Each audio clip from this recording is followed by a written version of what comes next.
کہ session court میں گئے، ابو الحسنات صاحب جو ان کے سزا سنائی سزا جو سنائی، انہوں نے پرمیشن دی، لیکن جیل نے سپرڈینٹ جیل نے اجازت نہیں دی ملنے کی۔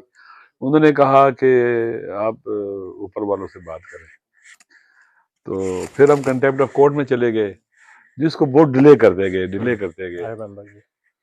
پھر ہم ہائی کورٹ میں گئے تو ہائی کورٹ نے پھر باقاعدہ آرڈر کیا کہ ان کی ملاقات کرائی جائے، جس کے بعد پھر ہماری ملاقات کرائی گئی۔ کئی مہینے لگ گئے تگ و دو کرتے ہوئے اور تلاش کرتے ہوئے، جبکہ یہ ایک ہمارا آئینی قانونی حق ہے پاکستان کے اندر رہتے ہوئے، اور یہ نہیں روکا جا سکتا۔ قیدیوں کی بھی حقوق ہیں، پاکستان کے شہریوں کی بھی حقوق ہیں۔ افسوس کے ساتھ کہنا پڑتا ہے کہ اس وقت اس ملک کے اندر لا قانونیت کا دورہ ہے، اور کورٹ سے اجازت بھی مل جائے تو ڈیلے کیا جاتا ہے۔ اور آپ دیکھتے ہیں کہ اس وقت پاکستان کے اندر، تو پاکستان کی تاریخ میں جتنی لا قانونیت آج اتنی کبھی نہیں تھی، تو اسی لیے ڈیلے ہوتا گیا۔ یہ پہلی ملاقات آپ کی ہوئی ان کی سیاسی کسی بھی شخصیت سے؟ پہلے بھی ملاقاتیں ہوتی رہی آپ کی؟ کیسا ہے عمران خان اندر؟ میں جب ان سے ملا تو ان کے چہرے پر مسکراہٹ تھی، بہت خوش تھے، اور مجھے کہنے لگے کہ مجھے انتظار تھا آپ کے آنے کا۔ تو ملے ہم ان سے، اور پھر کہنے لگے کہ ہمارا آپس میں روحانی تعلق ہے۔ اچھا۔ تو بہت خوش تھے، اور ان کے چہرے پہ چمک تھی، امید تھی، واقعاً ہمت تھی، ایسے جیسے آپ ان سے ان کے گھر میں مل رہے ہیں، کھلی جگہ پر مل رہے ہیں۔ حالانکہ تنگ ایک کمرہ تھا، لیکن یوں لگتا تھا کہ کھلی جگہ بیٹھے ہوئے، لان میں بیٹھے ہوئے، اس طرح سے بات کر رہے ہیں، بالکل فریش تھے، زبردست، یعنی ان کے اندر طاقت اور ہمت تھی جو نظر آ رہی تھی۔ یہ جو بعض لوگ ٹی وی چینل لوگ کہتے ہیں جی کہ انہوں نے ٹیشو پیپر مانگے جی مجھے، اور انہوں نے دو پتہ نہیں میں نے اصول پوچھ لیے، پریشان ہے، یہ جھوٹ بولتے ہیں، غلط بیانی سے کام لیتے ہیں۔ وہ جوان مرد ہے، وہ دلیر ہے، باہمت آدمی ہے، وہ ڈٹا ہوا ہے۔ اس نے ان کے سارے جو ان کی غلط بیانیاں تھیں ان کو برملا کیا ہے، ان کو رسوا کر دیا ہے۔ کہتے تھے اس کو گولی مار کے ڈرائیں گے تو یہ بھاگ جائے گا، وہ نہیں بھاگا۔ یہی غلط بیانیاں، یہی ان کے غلط اندازے جو تھے، مس کیلکولیشن تھی جو ان کو مار گئی ہے۔ اس کو جیل میں ڈالیں گے ایک رات بھی نہیں گزار سکے گا۔ وہ کہتا ہے میں جیل میری عبادت گاہ بن گئی ہے۔ کہتے تھے کہ اس پر پرچے کاٹیں گے تو پتہ نہیں فرار کرے گا، یہ کرے گا، وہ کرے گا۔ الحمدللہ آج کا خان پہلے سے زیادہ مضبوط ہے، زیادہ ہمت والا ہے، زیادہ پر امید ہے، زیادہ شجاعت ہے، اور ایمان زیادہ قوی ہے، اللہ پر توکل بہت زیادہ ہے، اور ذرا بھی مایوس نہیں ہے۔ میں اسی پر آ رہا ہوں، آپ کی ملاقاتیں ان سے رہی ہیں پہلے بھی، پارٹی پر ان کی مشکل وقت ہے اس وقت جو ہمارے سامنے ہے، وہ خود جیل میں ہے، بڑی مشکل سے ملاقاتوں کی اجازت ملتی ہے، ظاہری تو اطمینان نظر آتا ہے۔ آپ جیسے پہلے ان سے ملاقاتیں کرتے رہے ہیں، آج مل کر وہی سب کچھ محسوس کیا آپ نے؟ میں کہتا ہوں کہ اس سے زیادہ۔ میں دینی طالب علم ہوں، میں 19 سال پڑھتا رہا ہوں دینی مدارس کے اندر، مدرسے کے اندر، اور بڑی بڑی شخصیات سے بھی ملا ہوں اپنی زندگی کے اندر۔ خان ایک اور چیز کا نام ہے، ان کی یہ کوئی ٹوٹلی ڈفر کرتے ہیں، اس کی جنس ہی اور ہے، وہ جوان مرد ہے، ان کے اندر جوان مردی کی ذرا برابر بھی کوئی چیز نظر نہیں آتی۔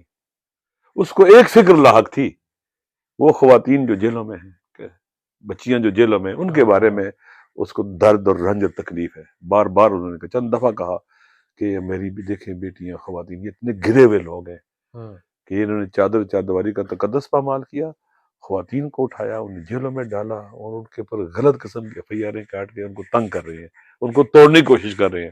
اور یہ دیکھیں، یہ ان خواتین کو بھی نہیں توڑ سکے، ان کے بھی سر نہیں جھکا سکے۔ یہ مرد ہیں، یہ مرد نہیں ہے۔ وہ مردانگی جو ہے نا، ممکن ہے خاتون بھی ہو اس میں مردانگی ہو، یعنی ہمت ہو، دلیری ہو، شجاعت ہو، استقامت ہو، صبر ہو، ان خواتین میں مردانگی ہے، اور یہ ان کے اندر اصل مردانگی نام کی چیز ہی نہیں ہے۔ اصل جو پاور کا مس یوز بھی کرتے ہیں، بہت چھوٹے لوگ ہیں۔ تو خان کو یہ رنج تھا کہ ہماری خواتین انہوں نے اٹھائی ہوئی ہیں، اور یہ دکھ تھا ان کو۔ بقیہ خان اسی طرح سے ہے، پر امید ہے، البتہ ایمان آج کا خان جو ہے وہ پہلے والا اس حوالے سے نہیں ہے کہ واقعاً اس کا اللہ پر ایمان مزید بڑھ چکا ہے، اللہ پر توکل مزید بڑھ چکا ہے، امید مزید بڑھ چکی ہے۔ کہ اللہ تعالیٰ جب سختیوں میں ڈالتا ہے، مشکلات میں ڈالتا ہے انسان کو، زیادہ سختیوں میں ڈالتا ہے، اس کا مطلب ہے کہ اللہ تعالیٰ بڑی ذمہ داری دینا چاہتا ہے۔ جی۔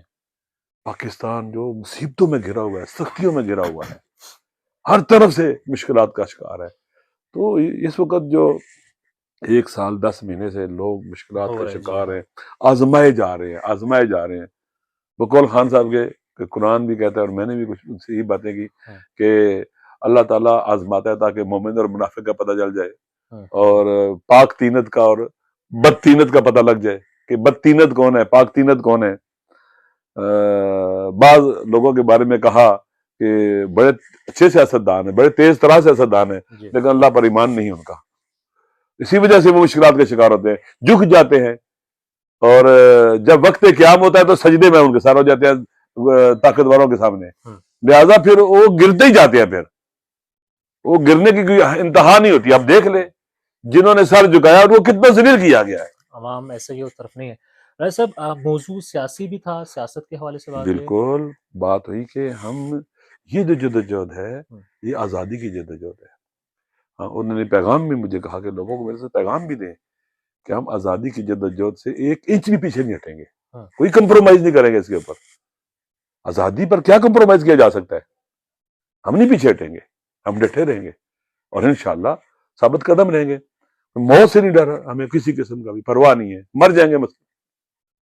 تو وہ اپنے راستے پر اس کا پکا ایمان ہے، اپنی منزل پر اس کا پکا ایمان ہے، اور اپنے خدا پر بہت زیادہ ایمان ہے، تو دلیر بھی ہے، دنیا کو سمجھ بھی رہا ہے، دنیا کو اس نے اپنی آنکھوں سے دیکھ بھی لیا ہے، اور اچھے برے کی تمیز پہلے سے زیادہ ہے اس وقت، الحمدللہ۔ یہ بھی ایک بصیرت اور آگہی کی نشانی ہے۔ آزاد امیدوار ہیں عمران خان کے، اور ایک یہ بھی بات چل رہی ہے کہ آپ کی جماعت سے اتحاد ہے تو وہ آپ کے ساتھ بھی آ سکتے ہیں، ایسا کوئی ریکویسٹ خان صاحب نے کوئی پروپوزل ہو؟ دیکھیں، میں خان صاحب ہوں یا ان کی جماعت کے لوگ ہوں، ہمارا یہی ہے کہ مشکل گھڑی میں ہم آخری حد تک ان لوگوں کا ساتھ دیں گے۔ بلینک چیک کہا تھا، اب جس کو مرضی ٹکٹ دیں، ہماری جماعت ہم آخری حد تک ان کا ساتھ دیں گے، ہم مشکل گھڑی میں کبھی بھی ان کو تنہا نہیں چھوڑیں گے، یہ وفا کریں گے ان کے ساتھ، ہم کبھی بے وفائی نہیں کر سکتے، ہم کبھی بھی دھوکہ نہیں دے سکتے، خدا وہ دن نہ لائے ہمیں موت آ جائے کہ اس طرح کی صورتحال کا شکار۔ آج بات ہوئی کہ میرے آزاد امیدوار عمران خان کے آزاد امیدوار آپ کی جماعت میں جائیں گے؟ یہ بات نہیں ہوئی، آپ کی آفر ابھی وہی ہے؟ ہماری آفر وہی ہے جو ان کے قریبی دوست ہیں، شبلی فراز صاحب ہیں یا دوسرے دوست ہیں، جو وہ کہیں گے ہم ایک بلینک چیک آپ کی طرف سے کہ آپ جو کرنا چاہیں، یا اپنی کوئی ڈیمانڈز وغیرہ ہیں آپ کی؟ نہیں، ہماری کوئی ڈیمانڈ نہیں ہے۔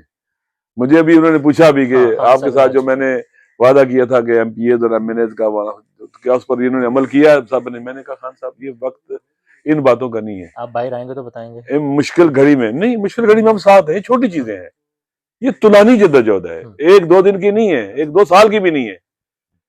پاکستان کو 75 سال سے جنہوں نے اپنے چنگل میں پھنسایا ہوا ہے، اس کا استحصال اور تباہی کی طرف لے گئے، استحصال کیا، اس کو غلامی کی توق گلے میں ڈال دی، وطن کے بھی اور عوام کے بھی۔ اسے عالمی استکباری قوتوں سے، ظالموں سے آزاد کرانا ایک لمبی لڑائی ہے یہ، اور اس لڑائی میں آپ ساتھ ہیں، اور میں پرسنلی جانتا ہوں آپ کو بڑے پیغام ملے تھے خان کا ساتھ چھوڑنے کے، بڑے اہم جگہوں سے بھی ملے تھے، تو کیا وجہ ہے کہ آپ ڈٹے ہوئے ہیں خان کے ساتھ؟ دیکھیں انسان جو ہے نا دنیا میں کس لیے آیا ہے؟ اللہ نے کہا ہے کہ آپ آزاد ہیں، انبیاء آزاد کرنے کے لیے۔ ہم غلامی کا توق گلے میں ڈال لیں، ذلت کو قبول کر لیں، ذلت کی رسوائی کو قبول کر لیں، اور ان کے آگے جھک جائیں، ان کی بات مانیں جنہوں نے صاف واضح یہ ملک کو تباہ کر رہے ہیں۔ 24-25 کروڑ عوام کا ایٹمی ملک ارریلیونٹ ہو چکا ہوا ہے دنیا کے تحولات کے اندر۔ دیکھ لیں اب کہاں ہے پاکستان، کس فورم میں پاکستان نظر آتا ہے؟ ہمارا وطن، ہماری مادر وطن جو اسٹریٹجیکلی عام جگہ پر واقع ہے، اور پاکستان جو ہے اب کس حالت میں ہے، بے اعتبار ہے دنیا میں اس کا۔ یہ ان بے اعتبارے لوگوں نے جو اپنے آپ کو کبھی بکاری کہتے تھے، کبھی وینٹیلیٹر بیٹھو، کبھی کیا کہتے تھے، یعنی ان کو پتہ بھی نہیں ہے کہ انسان یہ باتیں کرنے والا کہ ہم تو بکاری ہیں جی، ہم تو وینٹیلیٹر پر امریکہ کی مدد کے بغیر ایک دن نہیں جی سکتے۔ جی امریکہ خدا ہے، اللہ ہے، رازق ہے ہمارا، یہ شرک ہے، اس طرف جانا گناہ ہے۔ اللہ ہمارا ہے، الذین قالوا ربنا اللہ ثم استقاموا تتنزل علیہم الملائکہ، ڈٹ جاؤ، اللہ کو اپنا رب مانو، اللہ ملائکہ نازل کرے گا آپ کی نصرت کے لیے۔ مسئلہ یہ ہے کہ ہم ان کے آگے ان کے پیچھے جائیں، اس پریڈیم کے پیچھے جائیں. اس سے بہتر ہے کہ ہم مر جائیں، موت آ جائے ہمارے پر. اس طرح کے چھوٹے گھٹیا ہوا پرست اقتدار پرست لوگوں کے پیچھے جائیں. ان کے جو میں اب اور